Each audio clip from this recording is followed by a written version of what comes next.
All right, today on the deep dive, we are going to step away from the sleek, modern glass towers of Yokohama's waterfront. Way. Yeah, and plunge into a neighborhood that's all about deep history, tenacious survival, and, well, some surprisingly excellent drinks. We are getting ready for a deep dive into Noge. Noge. It's a name that most people immediately associate with one phrase. Hoshigozak. Bar hopping. Exactly, bar hopping. You think of these tiny, atmospheric little places crammed shoulder to shoulder, glowing under old neon signs. It has this, immediate retro, almost gritty feel. That's a total contrast to Minato Mirai, right next door. A complete contrast. But, and this is the key, if you only focus on the drinking, you're really missing the whole story. That is exactly our mission today. We want to show you that Noge's isn't just a collection of great izakaya. Not at all. It's more like a historical mirror. One that reflects two of the most disruptive periods in all of Japanese history. The forced opening of the country in the 1800s, and then the massive reconstruction after World War II. And to do that, we've gathered all sorts of material. We've got stuff from local town planning associations, records from historical societies, and even civic info from a local printing company that's been in Noge for generations. So we're getting the facts mixed with some real local affection. You really are. So we're going to trace Noge's journey from a humble fishing village to this absolutely essential international gateway, and then finally to the sort of preserved cultural bubble it is today. The story of Noge is just one of constant change and incredible resilience. Every single narrow alleyway, every corner, it holds a memory of a struggle. It really does. And by the end of this, I think those little bars won't just feel nostalgic, they'll feel deeply, deeply historical. So let's rewind the clock. Let's go all the way back, before the map was even a map. Before 1859, Noge wasn't. It wasn't a district. It was just a place called Nojira. Nojira. So a fishing settlement. A tiny, totally unremarkable fishing settlement. We're talking about a spot in Musashi Province. The full name is a mouthful. Musashi no Kuni Kuraki-gun Tobemura Azanogera, with maybe 100 houses. Wow, so really just a marginalized coastal community. And its entire existence was shaped by the land. The sources are very clear on this. The geography was everything. And what was that geography like? It was defined by these steep cliffs, Kirisatsugeke, that just rose dramatically right from the seashore. So that topography is literally baked into the town's name. It is. The name Noge itself is believed to come from an older word, natsuke, which means something like promontory or cliff edge. So before it was even a town, it was just a cliff. That was its defining feature, this challenging, steep embankment. It's such a powerful image, isn't it? This tiny cluster of houses just clinging to the bottom of a cliff face. But that quiet existence was completely shattered in 1859. Shattered, not by an earthquake or tsunami, but by a massive geopolitical decision. The opening of the port of Yokohama to foreign trade. And that single decision instantly turned Noge's, undesirable cliffside location into an absolutely unavoidable necessity.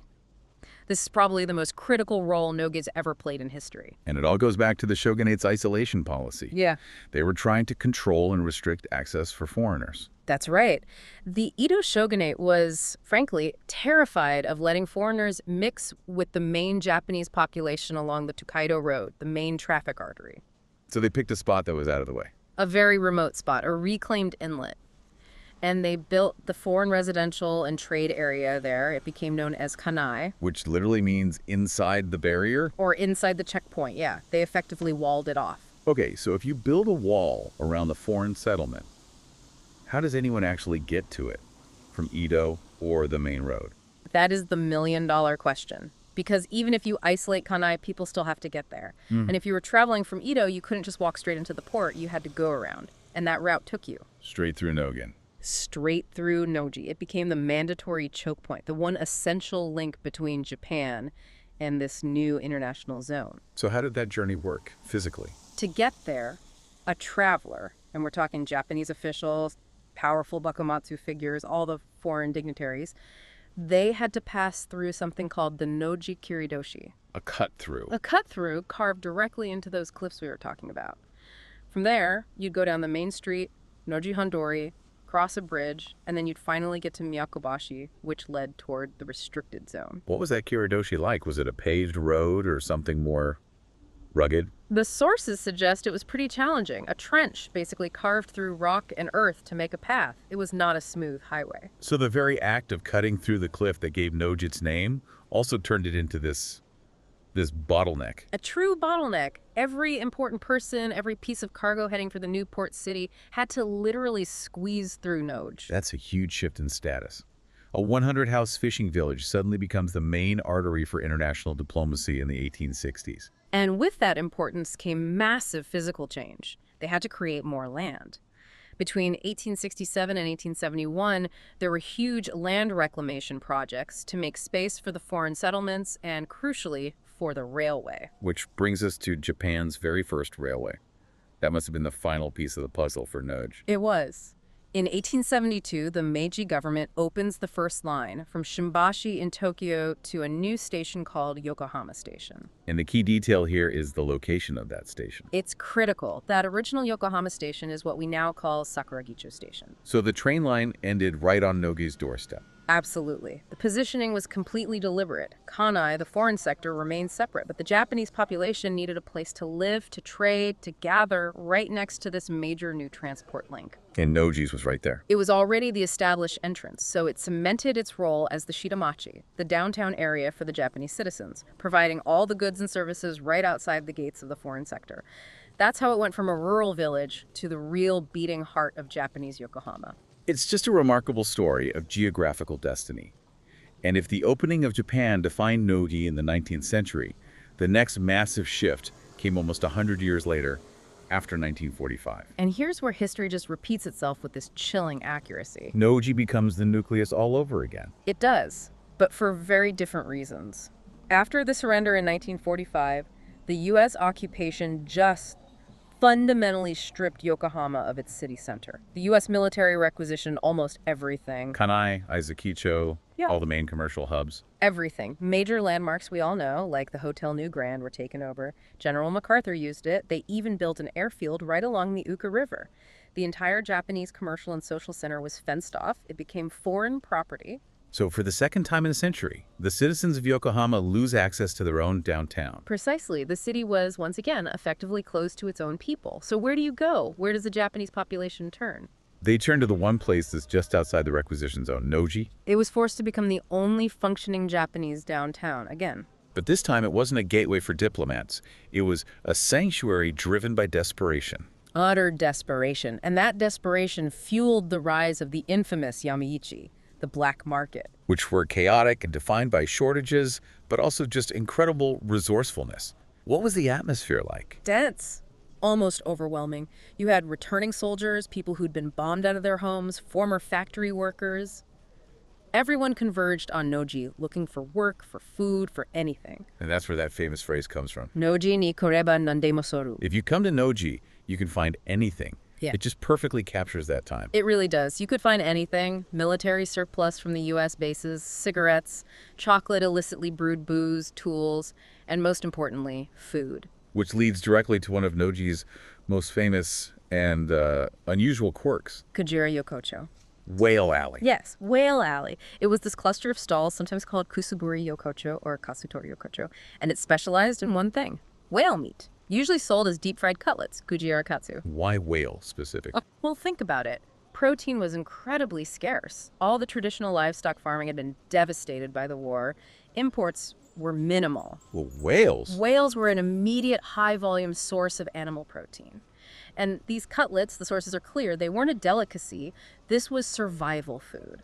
High-calorie sustenance that literally fueled the rebuilding of the city and its people. It's such a direct link to the core struggle of that time. And amazingly, that tradition, it survives today, doesn't it? It does, which shows you how committed Noge is to its own history. In 2008, the local community started a project to revive the whole concept. The Noge Kujira Yokocho. That's it. They encouraged local restaurants to put whale dishes back on their menus. It started with about 30 places. So it went from a food of desperation to a symbol of local heritage. Exactly. It's a cultural marker. Today, about 20 restaurants in the area still offer whale dishes. Not just the classic fried cutlets, but raw preparations, too. It's a tangible, edible echo of Noge's post-war story. That is a beautiful transition. But, as time went on, that black market chaos had to be organized. Which brings us to maybe the most iconic landmark in Noge. The Miyakubashi Shopping Street. That building is a perfect case study in problem solving driven by political necessity. Because even into the 1950s, The problem of illegal street vendors was just out of control. It was overwhelming. They were basically setting up permanent shops on the roads, selling shoes, clothes, food, you name it. And the legitimate, established businesses were being suffocated. So they pushed back. Hard. The local business associations actually threatened to sue the city of Yokohama. They demanded the city clear the streets and restore public order. And the city was forced to act. But what was the final catalyst? The 1964 Tokyo Olympics. Ah, of course. The Yokohama Cultural Gymnasium was chosen as a volleyball venue. Suddenly, the city had to present a clean, organized face to the entire world. That provided the political will to finally sweep the illegal stalls. But the city's solution was brilliant. Instead of just kicking the vendors out, they built them a home. A permanent, contained home. They chose a spot on the former shipping and landing area, the Kuniajba, right along the Uka River between two bridges. And the building they created is just instantly recognizable. It's a stunning piece of post-war functional architecture, a two-story reinforced concrete building famous for that beautiful, graceful curve that follows the bend in the river. I love the layout. It's designed with two separate fronts. Incredibly clever. It has dual facades. The ground floor shops face the busy main road, the traditional commercial entrance. And the second floor shops. They face the river with their own entrances, often up these little external staircases. It basically doubled the commercial real estate on a very narrow piece of land. And the shops themselves are famously tiny. That's where the nickname comes from. That's right. The whole building is long and incredibly narrow, and it packs in about 60 little units. Each one is only about 3 tsubo. Which is what, about 10 square meters? Roughly, yes. Just big enough for a tiny bar or a small shop. And that image, all those small side-by-side openings in a long line, earned it the perfect nickname, Harmonica Yokocho. Harmonica Alley. It's such a perfect visual. But the function of those little shops has changed over time. It has. Originally, the ground floor was for retail shoes, clocks, clothes, a little indoor market, and the second floor was mostly for dining and drinking. But if you go today, it's pretty much all bars and restaurants. Yes. As Noge's identity as a drinking district solidified, the retail shops on the ground floor slowly moved out. Now both floors are almost entirely dedicated to dining, tiny bars, and snack joints. It's a pure nightlife haven. And we should talk about the architect. The man behind this was Shinichiro Yoshihara. And his career is just one of the most incredible contrasts in Yokohama's history. Yeah. He designed this dense, narrow, human-scale building for displaced street vendors. And he also designed one of the city's biggest, most modern structures. Exactly. Yoshihara also designed the massive Yokohama Stadium, which was finished in 1978. It's incredible to think the same person designed both Harmonica Yokocho and a giant baseball stadium. It really is. But the most significant thing about this building is its official status. It was recognized by the city in 2016. This was a huge deal for Yokohama's sense of its own history. In 2016, the Miyakobashi Shopping Street building was designated a historical building of Yokohama City. And to understand why that's so important, you have to look at the other buildings on that list. You're talking about the giants, the red brick warehouse, the Yokohama Customs House, a Queen's Tower, the Hotel New Grand. These are all magnificent Meiji and early Showa-era monuments. And the Miyakobashi building, built in the early 1960s, was the exception. It was the revolutionary exception. It was the very first post-war structure to get this designation. It marks this profound shift where the city recognized that the history of survival of the Showa-era reconstruction, that's just as worthy of preservation as the grand old buildings. It's a monument to the common person's resilience. Absolutely. And to ensure its survival, ownership was actually transferred to the Yokohama Heritage Organization. Their specific mission is to maintain its retro and deep Showa atmosphere as a contrast to the glitter of Minato Mirai. It's a conscious act of preservation. It's amazing. Okay, so as Noge grew, its culture grew right alongside it. Let's pivot from buildings to culture and start with a great piece of trivia. The oldest surviving business. This is one of my favorites. If you ask someone to guess, they'd probably say a sake shop, right? Or an old sweets maker. Something traditional. I definitely wouldn't guess anything to do with transportation. And yet the oldest continuously operating store in all of Noge is Kawamoto Ringyo, founded way back in 1876. Now, what do they do? They started as a rickshaw manufacturing company. A rickshaw company. That ties everything together. It goes right back to the train station at Sakuragicho. Exactly. In the 1870s, how do you get people and goods from the new train station through the Noge bottleneck and into the city? rickshaws. They were building the vehicles that physically moved the city's commerce. It's a perfect link to Noge's origin as a transport hub. That is fantastic. Yeah. Okay, from logistics to art, let's talk about the cultural institution that really put Noge on the map for generations. The legendary jazz cafe, Chigusa. Chigusa is foundational. It opened in 1933, founded by Mamoru Yoshida, and it played this absolutely indispensable role in developing Japanese jazz. Why there? Why did a cafe in Noge become the center of the Japanese jazz world? It really came down to simple economics and access. In the pre- and post-war years, American jazz records were incredibly expensive. How expensive are we talking? The sources give a great example. A single imported record might cost $3,000. At the same time, a cup of coffee at Chigusa was $10. Wow. Okay, so only the very wealthy or people with access to U.S. military bases could even hear the music. Right. So Chigusa became a sanctuary, a listening room. It was where musicians and fans could go to hear the latest records on high-quality equipment and just absorb it. So all the greats passed through. All of them. Young Japanese jazz legends who were playing in the U.S. military camps to make a living, people like Hino Teramasa, Watanabe Sadao, the amazing pianist, Akiyoshi Toshiko, they would all hang out at Chigusa to learn and refine their craft. It was their school. It was this crucial incubator.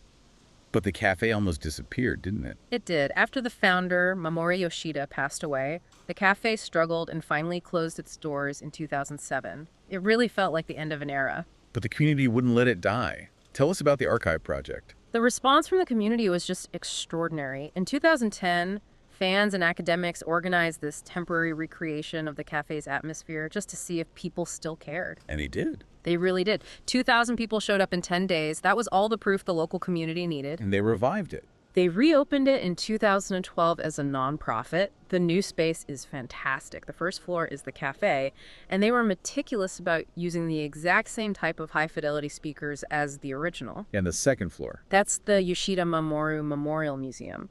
It even has an 80% scale replica of the old shop's interior, so you can really feel what it was like. And it's not just a museum piece, right? The new management wants it to be active. Very active. Their goal is for it to be an experiment venue for new culture, to foster the next generation of artists, just like it did in the 30s and 40s. That's fantastic. Beyond jazz, the area also had a history of other performing arts, though the venues have changed. They have. The nearby Miyagawacho area used to have the Yokohama Kokusai Geikujo, the International Theater. It was a huge deal. It's supposedly where the legendary singer Mizora Hibari made her full debut. And what's on that site today? Today, it's W1S Yokohama. The off-track betting facility. A very different kind of popular entertainment. Still a place of high drama, I suppose, but maybe not the same glamour. To bring back some of that performance spirit, the local associations started the Noge de Doge Festival. The Street Performance Festival, yeah. That was a critical move in 1986 to bring energy back to the district. It became nationally famous, especially for some of its more unique acts, like the Kinpatsu Show, the Gold Dust Show.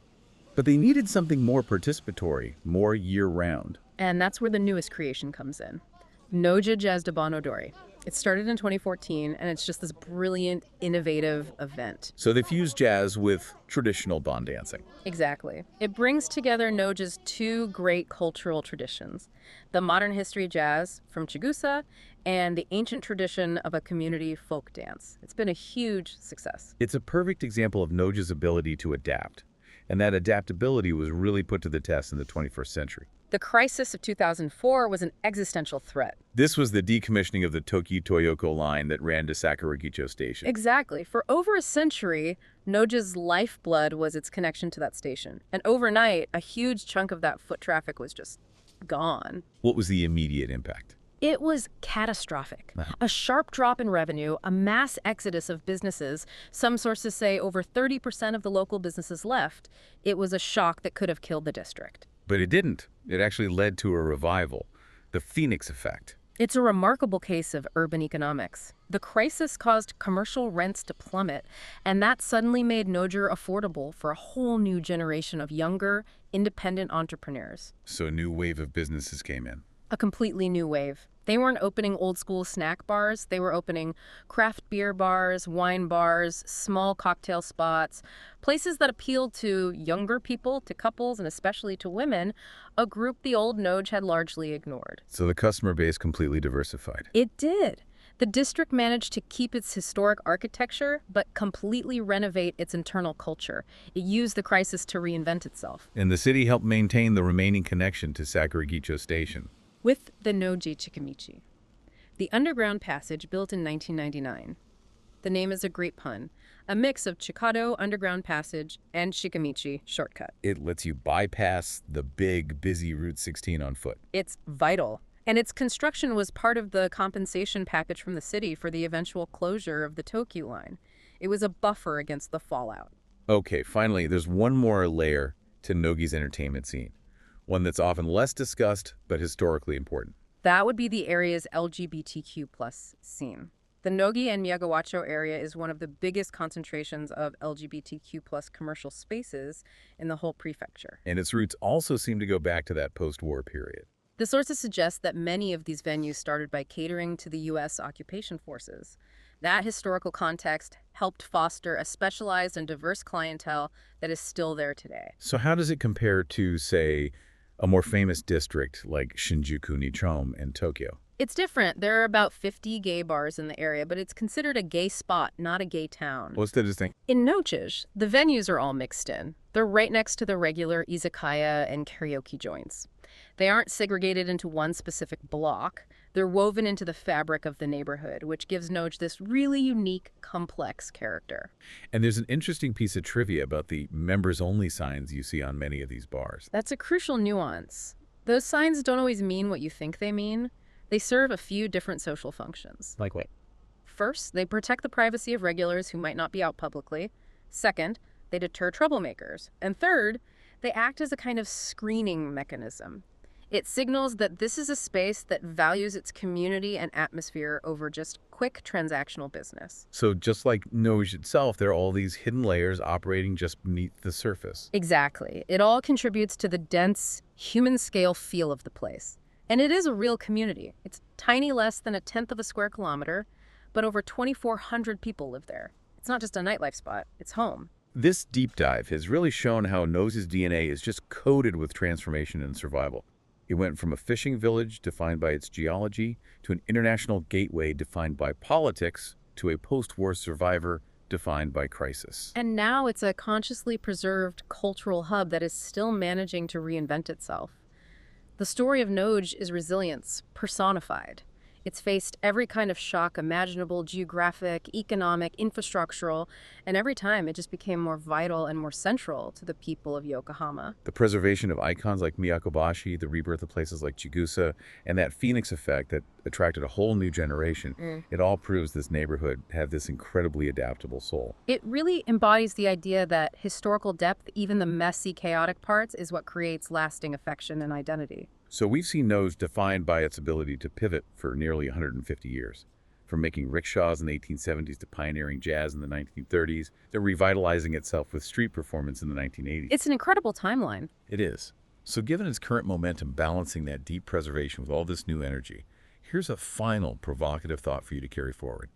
What new cultural phenomena, whether it's an art form, a type of cuisine, or a new way of gathering, will rise up from these old Showa streets to define the next chapter of Noge in the coming decade?